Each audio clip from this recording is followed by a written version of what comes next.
Hey, this is Aaron with Punks for Progress. I have a quick little 10-12 minute video for you from the demonstration today at the Federal Building in Reno, Nevada, in direct response to the foul, disgusting bullshit executive orders handed down by Donald Trump today, essentially greenlighting Dakota Access Pipeline and the KeystoneXL pipeline. So it was, as I said, an impromptu demonstration put together at last minute. I found out about it this morning, went down, wasn't able to be there very long. But while I was there, I was able to talk to my friend Paul Lenart from A.C.T.I.O.N.N, which is, of course, Acting in Community Together in Organizing Northern Nevada, A.C.T.I.O.N.N. And a very progressive organization in Northern Nevada involved in all kinds of issues from no fracking, Black Lives Matter, women's issues, and of course being in defiance of the Dakota Access Pipeline. So I got some good video of Paul explaining basically the adverse effects that the Dakota Access Pipeline will have on all kinds of people, most especially the poor. And he, of course, gave us a rundown of things coming up with action in the near future. So that's really cool. And I will have links in the description box below to A.C.T.I.O.N.'s website, so you can check that out. And then, of course, I also have video of the demonstration itself and the bullhorning and members of the local native tribes talking about why they're seriously not cool with the Dakota Access Pipeline. So if you enjoy the video, which I hope you do, please subscribe to our YouTube channel, Punks for Progress. We also have a Facebook page, Punks for Progress, and then we have a Tweeters, which is Punks4 Progress. So hit us up there, and please enjoy the video. And cool. See ya.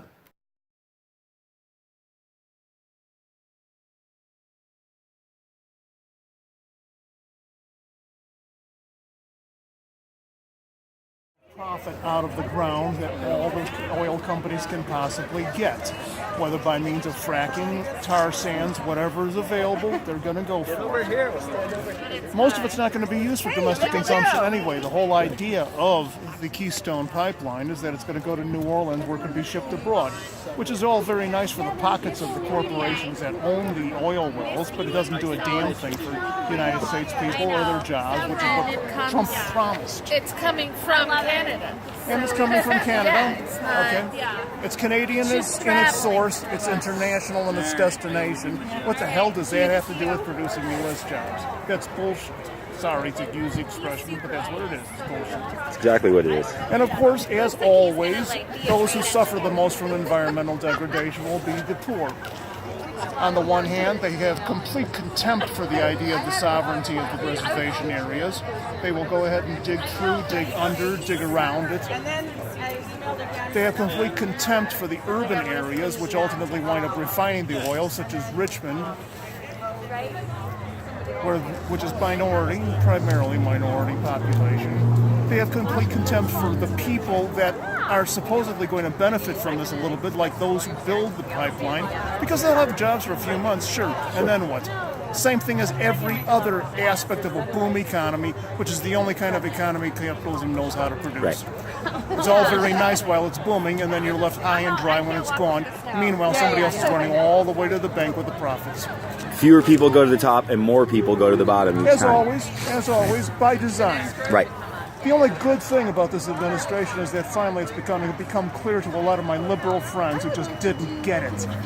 It was never about having nice intentions and kumbaya and all that other crap. It's class war. Always Absolutely. was, always will. Absolutely.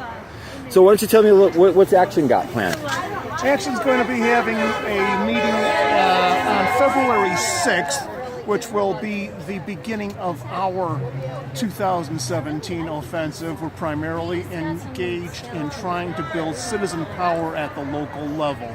We'll be organizing around the issues of housing. We'll be organizing around the issues of community sovereignty as opposed to the rule of the profit makers.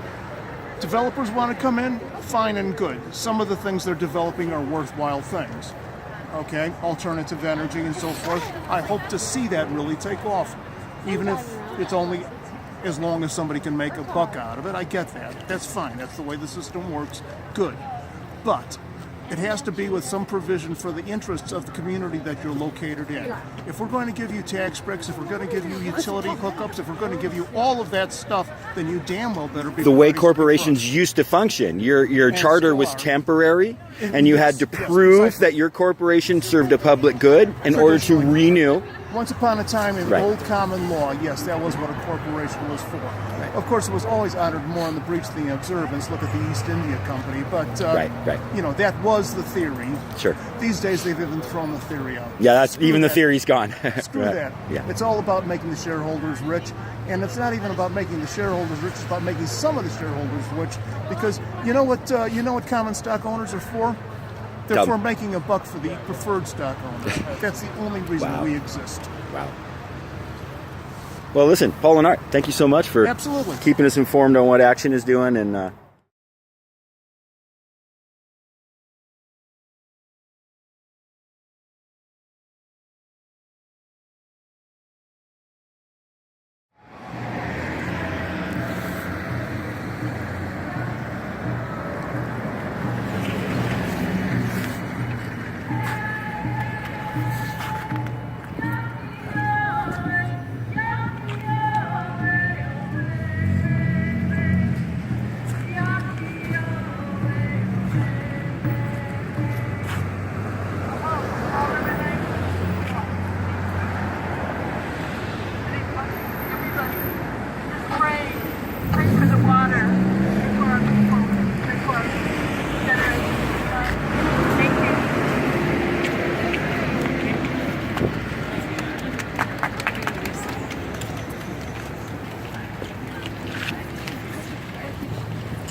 Can you hear me? yeah.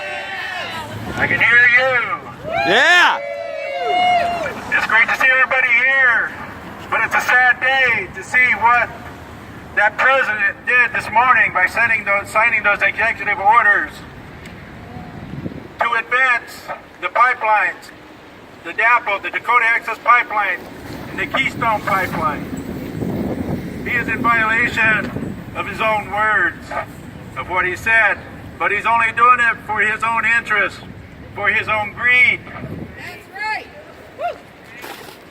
He says he wants to make America better, but he's not going to make it better. He's going to make it worse.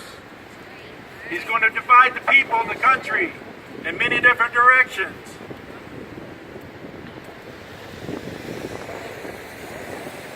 I want to say just good words, and good words only.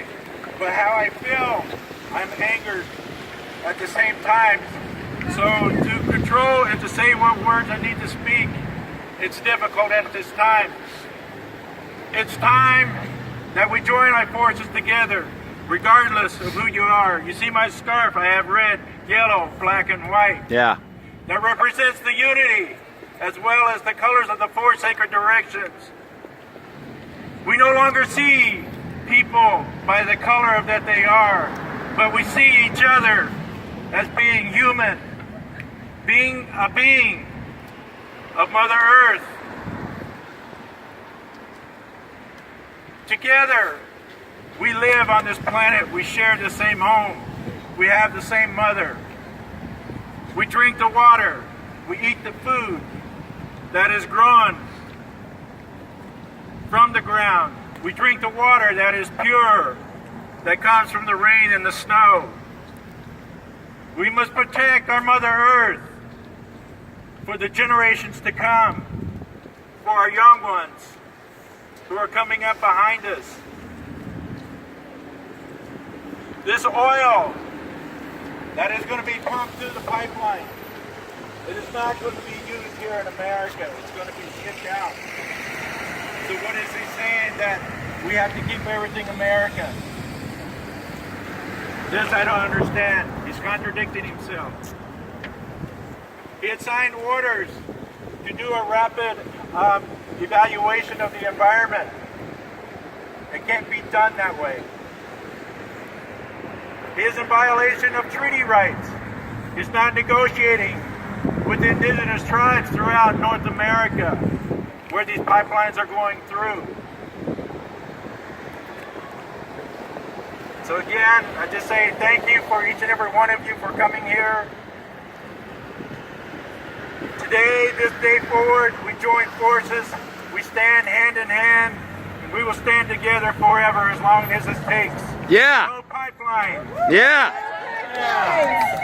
Mene Wachoni, water is life. Mene Wachoni, water is life. Water is life.